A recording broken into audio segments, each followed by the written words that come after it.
Hello, Princess on a Pillow here. I am here to do a review slash recap with my opinion on Married at First Sight Season 16, Episode 10. It's titled Love is Up in the Air. Alright, first couple is Jasmine and Aries. We see Aries in bed telling us his symptoms for COVID. I wonder why Jasmine doesn't have COVID and he has COVID. They live together. They sleep in the same bed. How come he has it and she doesn't? Anyway, Aries said that Jasmine made him vegetable soup. She should have made him chicken soup. Chicken soup is for sick people, right? Anyway, he rated how well she's taking care of him. He rated her a 7 out of 10 of how well she's taking care of him. I would like to know, what does she need to do in order to get a 10 out of 10? Why did she only get a 7? Maybe she needs to wipe his butt. Is that what he wants? Maybe then he'll rate her a 10? He would rate me a 0 because I would go back to my house and leave him in the apartment by himself because I don't want to catch COVID.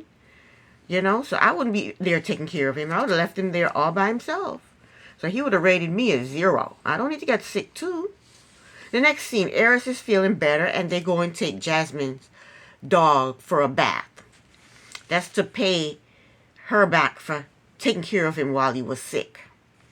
Anyway, the next scene, they get questions from the expert that they have to answer. The first question is, how many times have you been in love? Jasmine said she's been in love about 3 times. Me? I've been in love maybe 5, 6 times. Aries is still claiming that he has never been in love. And I think he's a liar. I said that a few reviews back, that he's a liar. He's been in love before. And you could tell he's uncomfortable with the subject because he looks sad when he talks about it. And he answers quickly, I've never been in love. Right. He asks Jasmine if love is scary. Why are you asking her that question? And she says, yeah, love is scary. And Aries says, one time he almost fell in love. He's a liar. He's been in love and he's been hurt. He said he almost fell in love and the girl ended things. See, there you go. I told you you've been in love before. He said it was a few. I said a few reviews back that he's been in love before, but either most black men don't like, from my experience, most black men don't like to say the words love. They think it's a weakness, or he's been in love before and been hurt. This eyelash is coming off, I guess. It makes my eye look smaller. Anyway, yeah. He was in love before and he got hurt. He also said he does not want, he said he doesn't want to be eating ice cream and listening to R&B music alone in his room. There you go. He's been hurt and that's what he did. Somebody dumped him when he was in love with them, and that's what he did. Sit in a room, listen to R&B music, and sulk. Yeah, he was in love before and somebody broke his heart. Aries asked Jasmine if she want to fall in love in this marriage. I guess he's basically asking her if she wants to fall in love with him. She said she is not there yet.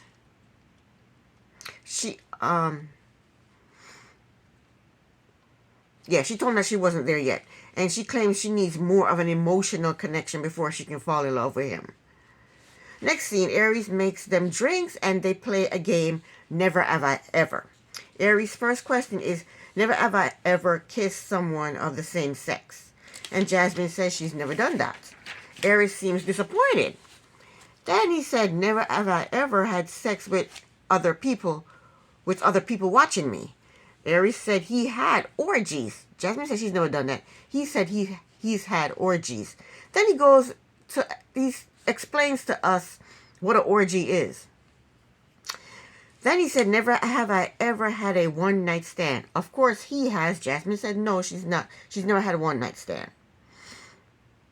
And then Aries told Jasmine she should do all of these things before she gets married. He asked her if she ever cheated, and she said no. And of course he has. He told her that before now her life was boring. Well, Aries, she's a beauty queen. She's not a floozy, okay? She told the cameras that she wanted to have a deeper connection, and all he wants to do is talk about sex. But she did say she wanted him to rip her clothes off, right? I don't know. That's the end of them. Next, it's Gina and Clint. Clint FaceTime with his mother, Susan, and Clint tells his mother that all Gina does is focus on her business. So Susan told Clint that in the beginning, when she had her business, she focused on her business. She did the same thing in the earlier days when she had her business. That's what she did. She only focused on her business. But Clint still thinks that Gina needs to find a balance between her business and her personal time, because they don't have that much time to get to know each other before it's time for decision day. So next scene, Clint goes to Gina's salon to meet her employees and to get a tour of her salon. And then Clint is there and he's making jokes. And this stupid little girl said to him, asked him if he's messy. And then Gina and Clint told her no, that Clint is not messy. And she said she asked him if he's messy because usually people who joke a lot are messy. Who is this little stupid girl? And I don't even like to call people stupid, but I have to. And she's just sitting there. She's not even working. She's not doing anything, just sitting there talking. And Gina doesn't look busy either. I can't believe Gina is busy running that little tiny salon. Why is she so busy with that little tiny salon? It shouldn't take much to run that little tiny salon. Next scene, they are in the apartment and they receive a list of topics to discuss from the experts. So they have to hold hands while they answer the questions. The first question is, what are 3 things that bring you joy? Well, my 3 things that bring me joy is a nice, safe, comfortable place to live, and peace and quiet. Those are the 3 things that bring me peace and joy. Okay? Gina said being with people that she loves. She said traveling, and she said decompressing. I don't think so. Gina don't have time to be with people she loves. She don't have time to travel. It's all about her business, right? You know what she said? It's all about her business. So I would think she would say her business, her business being a success is what would bring her joy. She mentioned the business. Clint said what brings him joy is friends, family, and food. I thought he would say sailing. He loves sailing. That's all he talks about is sailing. Anywho, the next question was name something that was difficult that you had to overcome. Difficult thing I have to overcome, I would say, is horrible people. I just ignore them. That's how I overcome dealing with horrible people. I just totally ignore them. They don't get any amount of my time. None whatsoever. Gina said, coming from a broken home, she said she had to change her mindset and realize that she's not a product of her environment. That's what she had to overcome. Clint said he got a girl pregnant, and he wasn't expecting a baby. He didn't want a baby, but she had a miscarriage. But he overcame it by wanting to be a father. He decided he wanted to be a father, but then when she had a miscarriage, he was torn up. The next scene, Gina goes to visit Clint on his sailboat called Dang. I like that name. And I would not want to be on that tiny boat without a life vest. So anyway, he's showing her what to do, and then they go for a sail. And Gina seems to be enjoying sailing. It looked dull and boring to me, but hey, whatever floats your boat. Clint probably think what I do as a hobby is boring, but I think that sailing crap was boring. Next thing, they put on their cowboy boots and they go to an indoor rodeo. I think that's what that was. And I don't believe in cruelty to animals. If the bull don't want you on his back, then don't get on his back. Anyway, it looked like they had a good time, but it still doesn't look to me like they have any romantic interest in each other. Next up, Nicole and Chris. They go to get a couple's massage. And they're getting a massage laying on their back. Usually I get a massage laying on my stomach, but they got one laying on their back. Anyway, the masseuse asked Chris if he wanted to massage Nicole. He said no. So then Nicole starts talking about how she doesn't like to be touched anyway. And she doesn't like PDA. I think Nicole is crazy. I mean, when you have a husband, he's going to touch you. When you get kids, they're going to touch you. So what are you talking about? The only thing I don't like is when random strangers touch me. I don't like that. I don't like that. Next scene, Nicole and Chris go out to eat. And they had weird drinks. that Nicole didn't, she didn't even seem to like the drinks. Chris tells Nicole that he is proud to call her his wife, and she's trying to pressure him. She's still trying to pressure him into saying, I love you. She said she doesn't want to say it first. She wants him to say it first. And I think nobody should say it because nobody loves anybody. They just met each other. So Chris basically told her that he is not going to say I love you until he feels that he loves her. And he shuts her down by saying, and that's all there is to it. That's what he said, and she shut up real quick. And then he told the cameras that if he said I love you, he can't take it back. Sure you can. Of course you can take it back. When you're ready to dump her, just say, I'm not in love with you anymore, and I'm out. Bye. I've done it several times. Chris, you can take it back. Hell. Next scene, they are in the apartment. Chris gives himself a haircut, and Nicole tells him how good it looks. They look the same to me. They didn't look any different. Anyway, they sit on the couch, and he tells her that he has insecurities about his body, and he's working on it.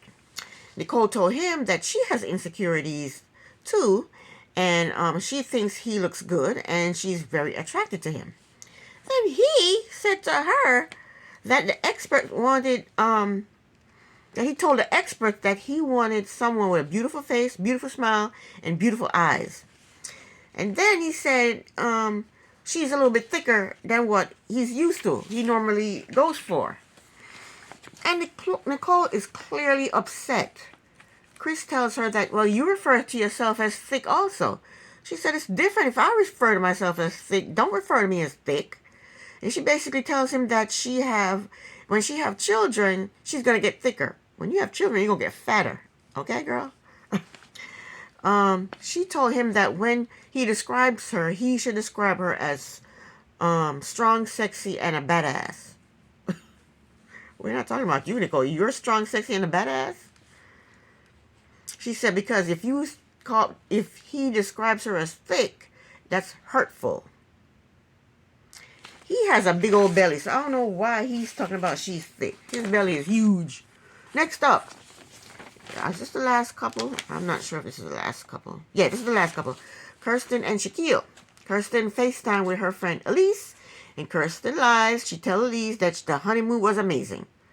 How was the honeymoon amazing? Tell me how the honeymoon was amazing. I don't see how it was amazing.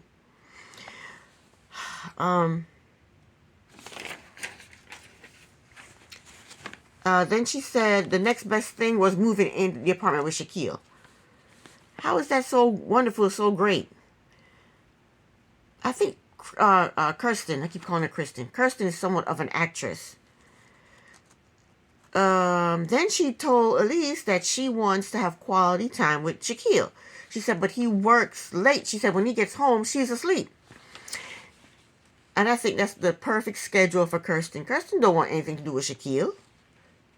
She's trying to make it seem like Shaquille is the one that's dropping the ball and not making time to spend time with her so she can get to know him. She's a good little actress. She needs to, I think she needs to get a phone call from Tyler Perry to be in one of his movies because that's a good little actress. She wants nothing to do with Shaquille. She's trying to make it seem like he doesn't want to spend time with her so that when the relationship doesn't work, she can say, well, Shaquille never ever came home for us to spend time with each other and get to know each other. So everybody would think that it's Shaquille's fault why the marriage fell apart and not her fault. When she's grossed out by him because she won't kiss him. So the next scene, they're in the bedroom and Kristen asks Shaquille if he's ever been in love before. I guess these are the questions that the experts wanted them to ask.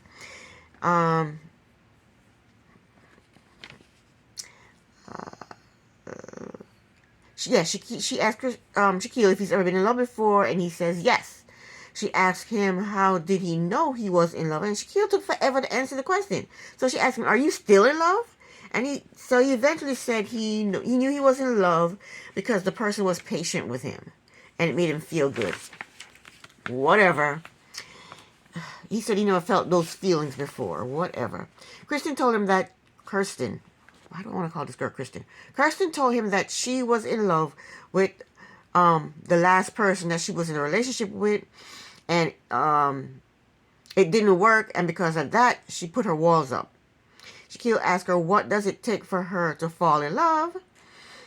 And Kristen is smart.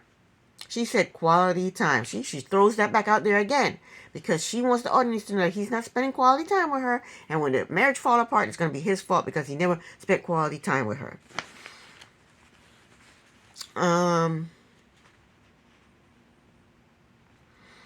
Kristen asks Shaquille what does it take for him to fall in love.